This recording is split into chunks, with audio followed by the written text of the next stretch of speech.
Every single geometric shape woven into an authentic Tunisian rug is there for a reason, and it's not just for decoration. It is a protective talisman, a hidden word in an ancient visual language that has survived for over 2.5 millennia of conquests, empires and bloody revolutions. But I didn't learn that from a textbook, I learned that from a master weaver named Kamel during a chance meeting that completely flipped our trip to Tunisia on its head. Now, what started as a casual 5-minute chat in the alleys of Monastir pulled me and my family into a backroom workshop. Over the sound of his, ancient machine, Kamel didn't just show us his craft, he handed us a live roadmap of Tunisian history. He told us the tales of the fierce pride for their revolutionary first president, the bitter anger towards the corrupt dictators who actually followed, and the quiet ways of everyday families who survived political chaos of the present day through the shared, deep-seated obsession with football. This isn't just a video about a beautiful souvenir, it is the raw, beating heart of a nation's identity, told through the hands of a man keeping alive the very living history of Tunisia. Now, this all started when we were exploring the narrow stone streets of the Medina of Monastir.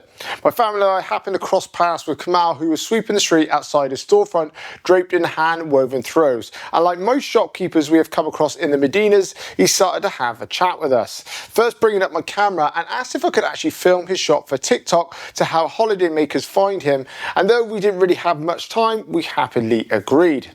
Then what we thought would be, just a simple 5-minute filming session turned into one of the highlights of our trip, as Kamel invited us behind the curtain of his storefront to show us where the magic actually happens. Here he didn't just show us his craft, he actually opened a doorway into the complex bleeding heart of Tunisian identity. As inside Kamel's workshop stood what I'd later know as a fully manual horizontal treadle loom, and watching him operate it was a real masterclass in human muscle memory. As in one motion, Kamel rhythmically depresses the foot pedals, which are called treadles, and these treadles are connected via overhead pulleys to hanging frames called the heedle shafts. Now, when he presses a pedal, half of the vertical threads, which are known as the warp, are pulled down, and the other half are actually pulled up, which actually creates a horizontal V-shaped gap known as the shed. Now, trust me, when I was actually learning this, it got my head pretty much spinning as well. But also with a lightning fast flick of his wrist, Kamel launches what is known as the pointed wooden boat shuttle, which glides across the shuttle race. This shuttle unravels a fine horizontal thread called the weft, clean through the gap. So now you can actually see why this is pretty much a masterclass in muscle memory, as Kamel later explained that weaving a single highly detailed rug on this apparatus takes him roughly 1 month of daily physical labour. And in this mechanical process isn't just an old way of doing things, it's literally a roadmap showing how North African technology evolved over thousands of years. As in deep antiquity, long before industrial machines, weaving was the central engine of Tunisian household. Around the 5th century BCE, Greek poets wrote verses praising the fine carpets exported by the city-state of Carthage. But back then, weavers used a warp-weighted vertical loom, where vertical threads hung from a top beam, which were actually held taut by individual stone or clay weights tied to the bottom. Then by the late Roman and Byzantine periods, artisans made a major leap, replacing those loose weights with a solid lower wooden roller called the earth beam. This allowed a weaver to sit down and wind the finished cloth onto the frame, bypassing physical height limitations. Now, the treadle loom Kamel uses today revolutionized the region in the 8th century AD and was later refined by the Ottoman rule and the refugees fleeing Spain in the 16th century. And in the arid south, weavers even dug trenches beneath these looms, creating horizontal pit looms, because the subterranean dirt trapped natural humidity, preventing fragile wool and cotton fibers from drying out and snapping in the desert winds. So through this, I can actually see how this has actually been passed down from Kamel's father and grandfather to him. Then after learning about this amazing machine of his, he actually showed us some photos that he had pinned up on front of the machine, and he began to speak passionately about his country. He told us how incredible things were under Tunisia's very first president following their independence from the French. But to understand how monumentous that independence was, we actually have to look at the tragic way Tunisia lost its sovereignty in the very first place. As in the mid-19th centuries, these particular Tunisian rulers attempted to rapidly modernise the country by funding a standing army and public works. But behind closed doors, massive government corruption was completely draining the country's treasury, and to cover up these massive shortages, this Prime Minister contracted Tunisia's first major external sovereign loan in 1863 with a French banking house. Now, this turned out to be a total financial trap, as out of the 35 million francs they borrowed, the banking commissions and bribes ensured that only 5.6 million francs actually reached the Tunisian treasury. But yet the state remained legally obliged to actually repay 63 million. So to pay off the debt, the Bey doubled his brutal tax on the peasants, and this immediately sparked a countrywide revolt in 1864. Now, the brutal military suppression of the revolt laid waste to the countryside, triggering famines and cholera epidemics. Then by 1869, Tunisia declared bankruptcy, forcing the creation of an international financial commission run by European powers. Tunisia now was under complete financial house arrest. Then, using the pretext of border raids by these indigenous tribesmen, France launched a massive military invasion on April 24th, 1881, with French troops overrunning the north and bombarded the city of Sfax into submission, before going on to surround the Beys palace. And then at 7:11 p.m. on May the 12th, 1881, under the direct threat of deposition, the Bey signed the Treaty of Barbeau, stripping Tunisia of its military and foreign affairs. 2 years later, the Conventions of La Marsa officially reduced the sovereign nation to a heavily exploited French colony. Then for 75 years, the French colonial rule systematically marginalised local trade.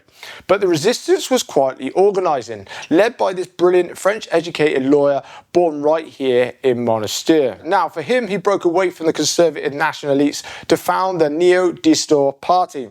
And on March 2nd, 1934, his strategy was a masterful policy of stages, using pragmatic, stepwise negotiations mixed with calculated tactical unrest to slowly back France into a corner.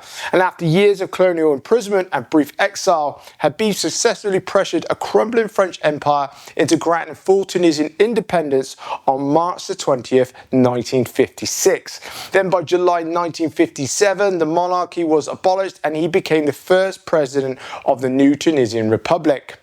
Now, whilst talking with Kamel about the first president, he spoke about him with immense reverence, describing him as a leader entirely for the people, completely unconcerned with personal wealth, and historically Habib's modernising agenda completely re-engineered the fabric of Tunisian society, as he launched a sweeping social revolution. And on August 13, 1956, he passed the Code of Personal Status, which was a single piece of positive state law that completely banned and put an end to a divorce where a man could actually just cast his wife aside on a whim.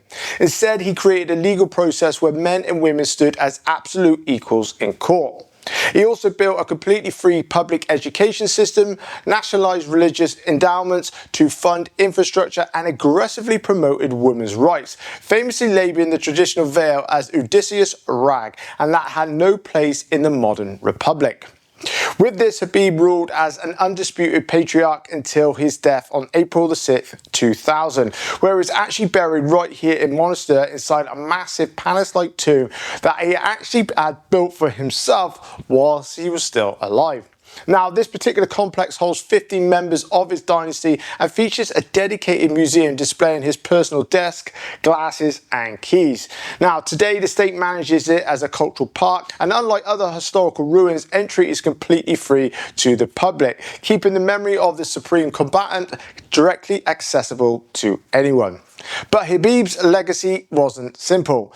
It was deeply beautiful and at times tragically complex. While he successfully built Tunisia's modern secular foundations, he reportedly did so as an undisputed patriarch who ruthlessly crushed political dissent and eventually had himself declared as president for life. But by the 1980s, the Asian leader fell into severe cognitive decline, suffering from Parkinson's disease and a severe condition that actually blocked blood flow to his brain, leaving him deeply paranoid. With this, he became increasingly erratic, abruptly dismissing key cabinet ministers on a whim and demanding the mass execution of political opposition, threatening to slide the country into a bloody civil war. Now, recognising the imminent threat of domestic collapse, his newly appointed Prime Minister, who was this former military general, decided to orchestrate a highly calculated transition of power. So during the night of November the 6th, 1987, Ben Ali summoned a team of 7 doctors, including 2 military physicians, to the Ministry of the Interior. Now, he ordered them to sign a pre-formulated medical certificate attesting to the president's mental and physical incapacity to govern.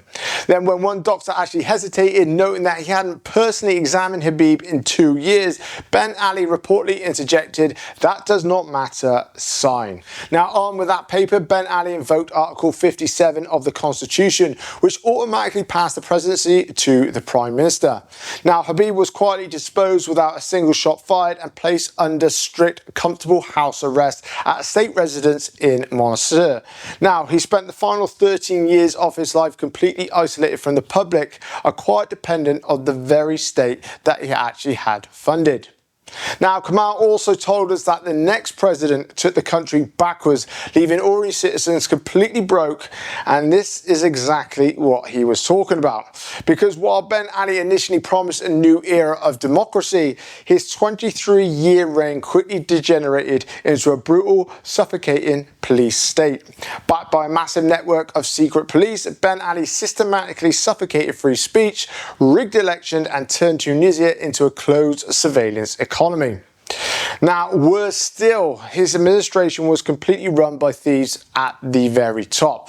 The economy was heavily monopolised by his immediate family and his influential second wife. This family functioned almost like a mafia federation, aggressively devouring the country's business class, seizing profitable real estate, and demanding personal stakes in the telecommunications, banking, and import industries.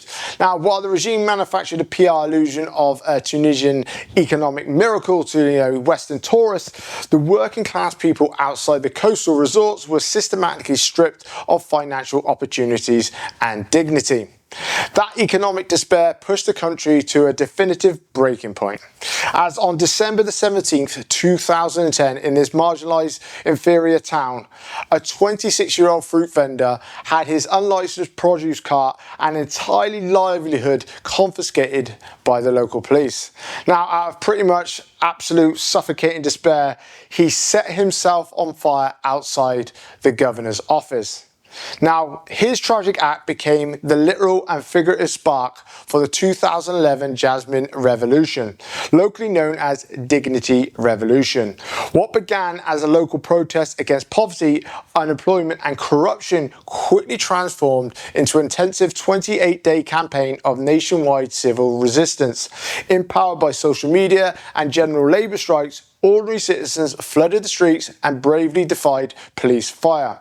Then by January the 14th, 2011, realising the military refused to actually fire on its own people, Ben Ali and his family fled in exile to Saudi Arabia, ending nearly a quarter century of dictatorship.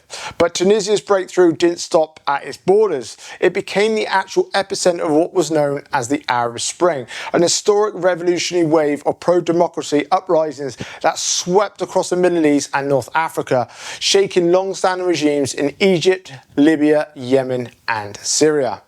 And it's this long, turbulent history of fighting for dignity and survival that makes the present era so fascinating.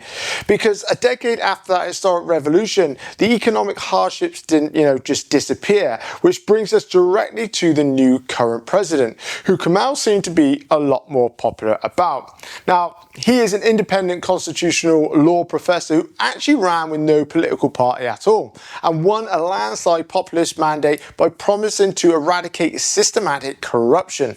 Then on July the 25th, 2021, amid widespread public exhaustion, he actually invoked emergency powers, which dissolved parliament and effectively initiated a self-coup, concentrating absolute authority within the executive branch. Now, Kamel and many working class Tunisians support Saïed because he represents a strong, uncorruptible hand defending national sovereignty. But international observers and human rights groups paint a much darker picture, as they point to a systematic dismantling of civic space, the jailing of political opponents, and the highly severe sentences for public dissent. In fact, a fascinating 2023 political science study using a clever anonymous polling method actually discovered that while direct public opinion polls show a higher support for Saïed, 1 in 5 Tunisians actively opposes authoritarian pivot but are too afraid of state surveillance to say so openly.